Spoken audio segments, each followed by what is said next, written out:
if the interest rate is 7% and it's a 30-year term, it's going to know that the principal and interest payment of this is $1,629. Okay. Now, if we tried to trick the system and say, okay, our payment's $1,500, it's going to tell us, nope, you're sorry.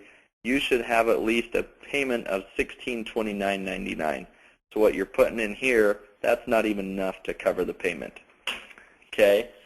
So what it's also doing now is if I put in a payment of $1,800, what it knows is right now when you make your payment, because only $1,629.99 is going to principal and interest, it knows that $170.01 every month is going into an escrow account. And so it's going to account for that because as you start making lump sum payments towards this mortgage, obviously your principal is going to go up, your interest is going to go down on your normal payments, but the constant will stay in there as your mortgage, your taxes, and your insurance will stay in there. Now, if that changes, you'll obviously need to get in and edit the financial information and update that information there. Okay, so what if it's an interest-only loan? Okay, if it is an interest-only loan, you simply just need to click on interest-only, check that, and it's going to ask you, okay, what day is your principal going to start? Now, an interest-only loan, yes, it is an interest-only loan for a period of time. They're either 3-1, 5-1, 10-1, so on and so forth. These are basically, for the first 5 years, it's interest only. For the first 10 years, it's interest only. A way to find out if your client does not know when the principal payments will start is you can pull out their note from their closing. It's usually 2 to 3 to 5 pages long, just depending on the state you're in. The note will actually say how long the interest-only payments will last and when they will start paying principal payments. So you can look on there. Say this is a 5-year interest-only payment. You just simply click on this calendar. It will bring up a calendar. You're going to need to find 5 years past June of 2007. So you're basically going to come down here to 2012, click on June 1st, and there we go. So June 1st of 2012, principal payments are going to start on this mortgage. Okay? So you can save that information there. Okay, moving on. So that is our mortgage stuff. Okay, question is, what if they have a negative amortization loan? Great question. All right, let's jump into here and show you what we'll have to do. Okay, so negative amortization loans, for those of you who do not understand that, is the nickname for them was called an option loan or a hybrid loan.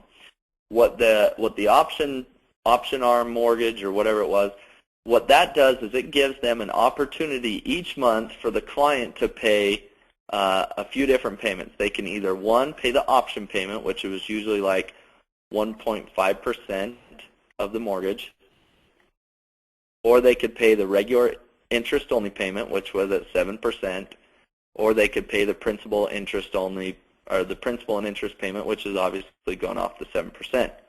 Now, if they chose to pay the option payment of only 1.5% interest, their payment on this would probably be roughly around maybe $450, so on and so forth. Okay, the big thing for these was people were saying, I can get into this huge $300,000 mortgage. My payment's going to be around $650 or $450 a month. This is awesome. Well, what they didn't take into consideration is the remaining 5.5% interest beyond the 1.5, because you're going to pay 7% interest no matter what. They're then taking that mortgage, that 5.5% interest, and they're tacking it into the current balance onto the back end of the loan. Okay. Now, if you have a client who is making their option payment, the mortgage acceleration software will not work for them because it is not a miracle cure. It doesn't create money. You know, we need to be able to earn more money than we're spending, and if we're adding more debt onto this every month, you know, it's going in the wrong direction. We want to accelerate this and pay it off. Okay, so what you need to do is if they have an option arm payment, if they have a hybrid loan where they can make the option payment, you need to make sure that they're at least making the interest-only payment on it. You've got to instruct them to do that so that it can work properly for them. If they're not willing to do that, you know, it's not a miracle cure, it's not the snake oil magical pill, it's not going to work for them. So if they do have a hybrid loan, make sure that they're inputting it in there. Okay, so the question is asked, what about an adjustable rate mortgage? Great question. If they have an adjustable rate mortgage, obviously we're not asking for the set interest rate. What will happen is when their interest rate changes or adjusts, all they'll need to do is simply go into edit financial information from the client side. They'll need to adjust what their interest rate is, and then when they reconcile that month, it's going to recalculate all their numbers running off of the new interest rate, which will be there.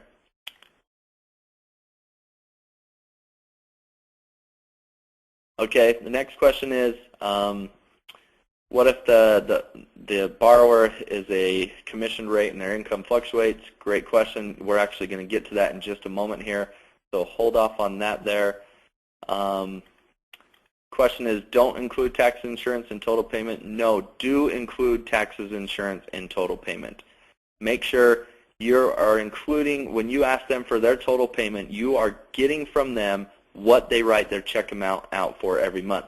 Now, if they don't escrow taxes and insurance into their mortgage, then obviously you're not going to put it in here. If they don't escrow taxes and insurance, you're going to put their tax and insurance as an expense that they'll pay every 6 months or every quarter or every year or whatever it is. You'll have to put that in the expenses section, and then obviously just put what their mortgage payment is.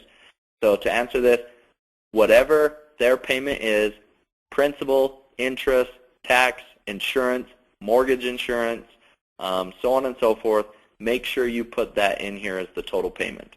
The software will be able to calculate what their principal interest payment is, and it's going to assume that the rest of it is going into a non-interest bearing account, which is taxes, insurance, mortgage insurance, so on and so forth.